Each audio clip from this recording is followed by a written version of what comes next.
Gavin, here we are. Can I check this one at you? Gavin Chesterfield, former Barri Town manager. That's going to take a bit of getting used to. Yeah, it is. Not yet, not quite yet, but look, it's gut-wrenching to leave. It's a club I've got huge affinity with. You know, fantastic people here, friends, family, loved ones, if you like.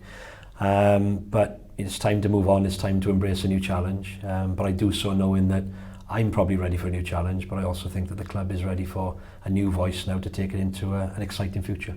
And the cat's out of the bag as well. Off to Cardiff City, head of academy. That must be very exciting. Yeah, it is. It's strange, you know, because you think to yourself, I've worked in a variety of sectors within the football industry now, be it player development, coach education, manager, coach, etc. I just think that the time is right now to put that all together to hopefully foster and develop the next generation of players for Cardiff City and beyond. I'm hugely excited by the role.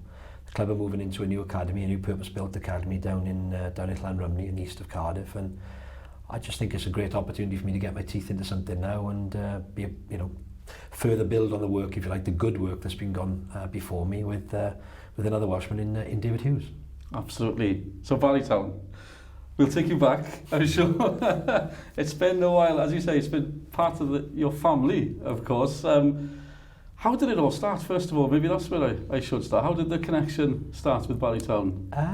Well, first of all, I applied for the job. I was working at what is now Cardiff Met, Ewick at the time, as an assistant to a guy called Ian Mitchell, and was trying to look for an opportunity in the game, if you like. And for me, growing up, Barri Town was the name. Chased the ball around for many an hour at Jenner Park.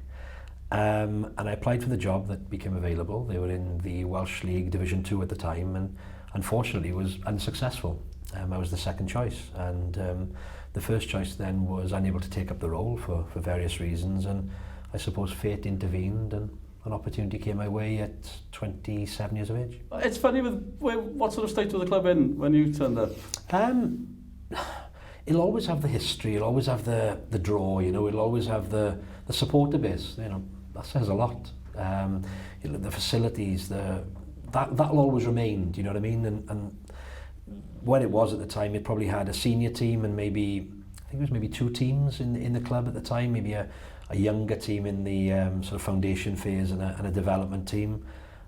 And that was about it, you know, and it just seemed like a blank canvas to me, and just rarely as a manager do you get that opportunity to really build something over a sustained period of time, and thankfully it's grown to what it is now. I think someone mentioned the other day that we've grown from 2 or 3 teams in those early days, and I think we've got over 50 in the club now. So that footprint is big and wide.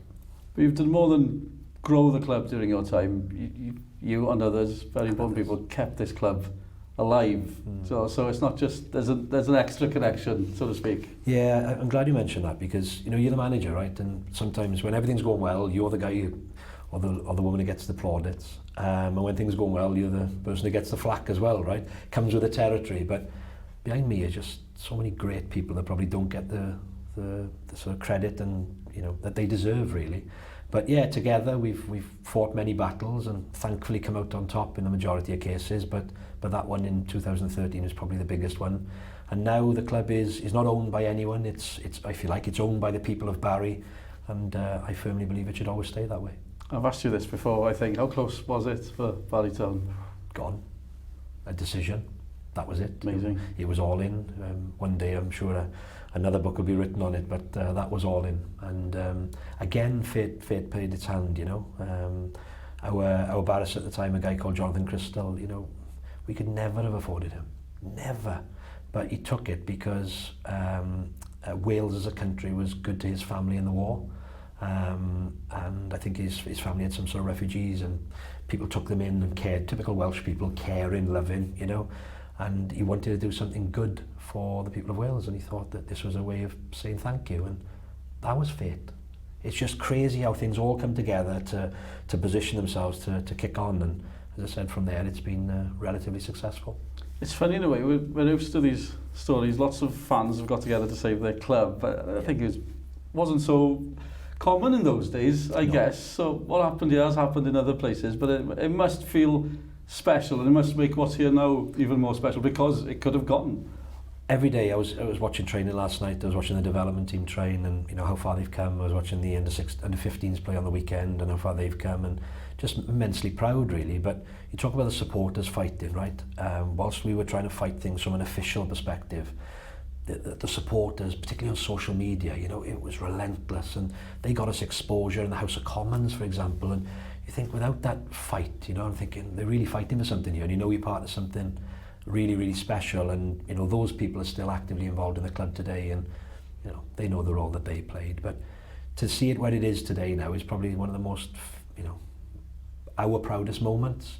To grow from 2 or 3 teams into, I think it's 51, 52, and to see the footprint the club now holds, not just in the senior team, the women's team they play in the Cymru Premier League, development team, walking football, full academy, full grassroots program, disability section, vets football, you name it, it's here.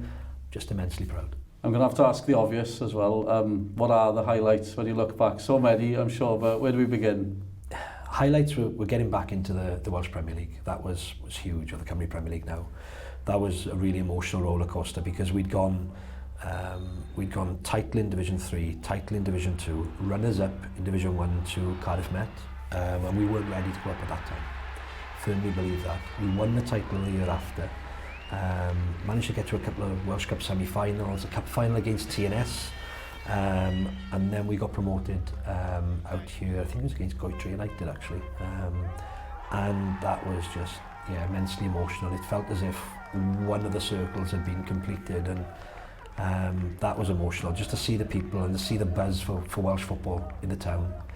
And then, you know, obviously Europe, I'd say Cliftonville was a bit more of a highlight than the Faroes. We could talk about that if you want to, but yeah, that was fantastic to see a sellout. Unfortunately we couldn't play here. I do understand why, but we played down at Leckwith, and to see a sellout down there and to get a point in the first game was something to be proud of.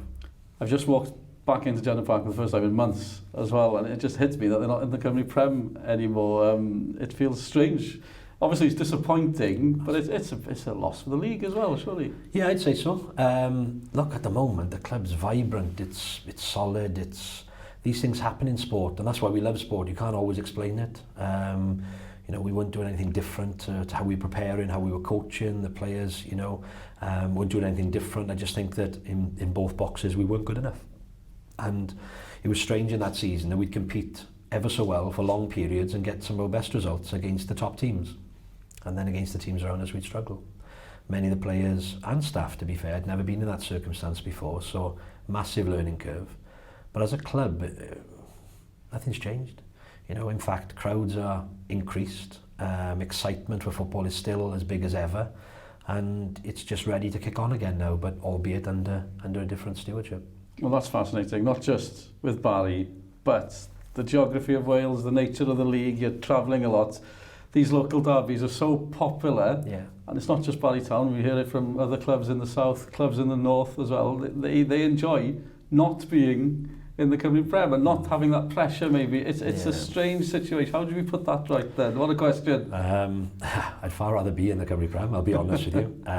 But it just seems that a bit more sort of, not honesty and integrity. What I mean is just a love of football, love of the game, you know. Sometimes you're in the Cymru Premier, it's such a difficult league, you know, it's relentless. Every single week you're up against a manager that's hugely qualified, a coaching staff that's hugely qualified. You're up against players that have played at such a good level, and you take your eye off the ball, you'll pay for it. And it's the same at this level because there's obviously good players, good managers, good coaches, etc. But it's just everyone's got this drive to be better.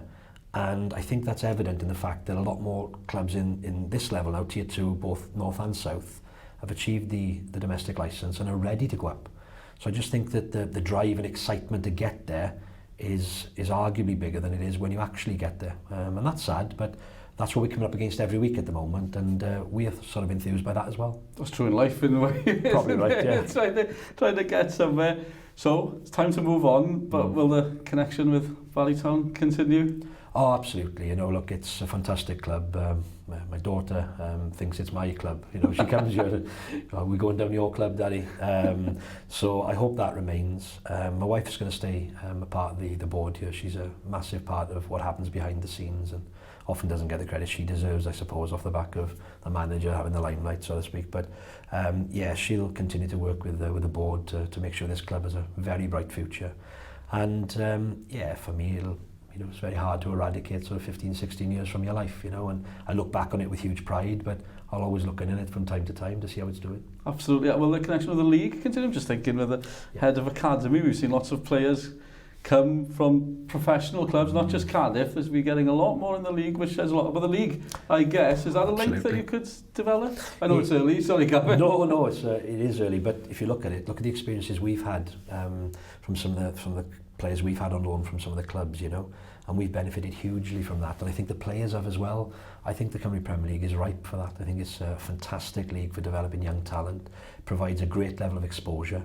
The clubs are probably more readily accepted, more prepared now is probably a better word, to accept players from all sorts of clubs. And do you know what's great to see? Like even, say, Carnarvon, for example, are they loaning players from Liverpool? Yeah. That wouldn't have happened, so there's a huge level of trust in that. And I think that, for Cardiff City, they've always trusted the league as well, and I plan for that to continue. What do you make of the state of play at the moment with the Cymru Premier? You've been part of it, you've been in it, you've looked from the outside as well. Where are we right now? We're probably in a good place, if I'm being honest, to kick on. The good thing is, at the moment, we seem as if in Wales we've got a CEO that's determined to drive through change and is back in the National League, the domestic setup. So that's hugely exciting for Wales. Without wishing to get too much on my soapbox, I think that, I've given interviews in the past and probably fallen on deaf ears a little bit. I just think that the league is better than what people think. The managers are better, the coaches are better, the players are very, very, very good players. And they probably need a better platform. Facilities have got better over many years, but probably need to kick on again now. I just think we need to ask a few questions about the purpose of the league. Is it about young players? Is it about succeeding in Europe? Is it about supporters? All the stakeholders. But for me, I think a review that root and branch sounds a little bit too drastic, but because there's so much good stuff going on, there's some amazing people. But I just think that we're capable of more. And I think that if it is from a European perspective, giving our teams the best opportunity to compete in Europe, will allow us to kick on to another level as a country as well. I'm really excited by what the future holds for football in Wales and the domestic scene, but I just think that radical change is needed now, and some big questions are needed to be asked to stimulate that growth and unearth what I consider to be a fantastic opportunity in this country of ours.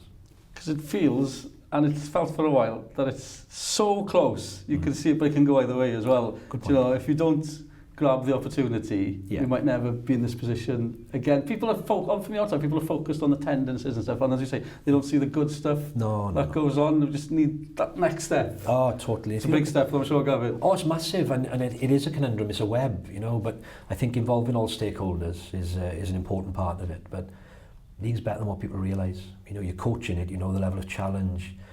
Sometimes the mind is naturally conditioned, if you like, to see an English Premier League football, perfect stadium, perfect people, perfect kits and surroundings and 60, 70, 80 odd thousand people. So then when you see anything different to that, mind gravitates towards thinking inferior. I'm not comparing like we're like, right? I'm not. But what I am saying is that we have a product here to get behind. We have an opportunity with a highly qualified workforce, a real highly experienced set of players, an academy system now that's thriving and is probably in a better place now than it's ever been for domestic football in Wales, and it's a bloody good time, if you like, to be involved in the domestic scene in Wales. And I just think that the tough question needs to be asked. The biggest question for me is, what is the purpose of the league? And then when we answer that question, we make all decisions in light of that. If it's about young players, then let's look for young players and quotas for young players and geographical thought processes for how players come through academies, etc. But if it's about Europe and it's about achieving in Europe, then I do think summer football is something to consider, to give ourselves the best chance. But look, the players are there. staff are there, the drive is there.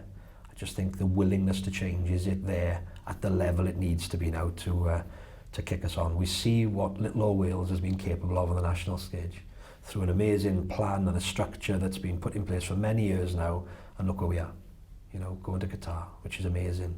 I think if we can apply the same thought process and the same sort of effort now to a domestic game, who knows what we're capable of. And the final game, 5th of November. Remember the 5th of November. I'm going to check every firework cliche I've got at you now. I'm sure it's going to be an emotional day. Yeah, it is, yeah. It's not usual really to work a period of notice, but I'm having to work notice in my my other jobs at USW and with the FAW. And, you know, the board just basically said, look, nothing will change. Work a notice with us as we sort of, you know, put a plan in place really, because it wasn't planned for in my eyes, and it wasn't planned for with the board, and particularly, you know, they've been mega supportive, absolutely brilliant. So I'll work my notice now, I'll advise whatever they want me to advise, and you know, work with them to the future. But November the 5th, mate, yeah. Chuck me on the bonfire. Have to be a big bonfire, mate. Unbelievable Barri Town, unbelievable Gavin Chesterfield. Thank you so much for your time. Thanks for the memories, I was going to say, but we're going to make new memories at Cardiff, I'm sure, Gavin. Thank you. Thanks ever so much, really appreciate it. Thank you. Fabulous. Thank you.